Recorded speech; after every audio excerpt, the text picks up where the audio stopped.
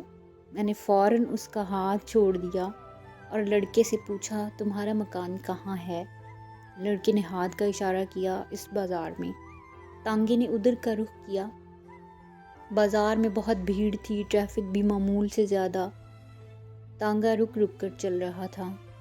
سڑک میں چونکہ گڑھے تھے اس لیے زور کے دھچکے لگ رہے تھے۔ بار بار اس کا سر میرے کندھوں سے ٹکرا رہا تھا اور میرا جی چاہتا تھا کہ اسے اپنے زانوں پر رکھ لوں اور اس کی آنکھیں دیکھتا رہوں۔ تھوڑی دیر کے بعد ان کا گھر آ گیا۔ لڑکے نے تانگے والے سے رکنے کے لیے کہا۔ جب تانگا رکا تو وہ نیچے اترا۔ حنیفہ بیٹھی رہی۔ میں نے اس سے کہا، تمہارا گھر آ گیا ہے۔ حنیفہ نے مڑ کر میری طرف عجیب و غریب آنکھوں سے دیکھا۔ بدرو کہاں ہے؟ میں نے اس سے پوچھا۔ کون بدرو؟ وہ لڑکا جو میرے ساتھ تھا۔ میں نے لڑکے کی طرف دیکھا جو تانگے کے پاس ہی تھا۔ یہ کھڑا تو ہے۔ اچھا، یہ کہہ کر اس نے بدرو سے کہا، بدرو مجھے اتار تو دو۔ بدرو نے اس کا ہاتھ پکڑا اور بڑی مشکل سے نیچے اتارا۔ میں سخت متحیر تھا۔ پچھلی نشست پر جاتے ہوئے میں نے اس لڑکے سے پوچھا، کیا بات ہے، یہ خود نہیں اتر سکتی؟ بدرو نے جواب دیا، جی نہیں، ان کی آنکھیں خراب ہیں، دکھائی نہیں دیتا۔ اور یہاں پہ اختتام ہو گیا۔ سن کے کیسا لگا آپ کو کمنٹ میں ضرور بتائیے گا۔ شکریہ۔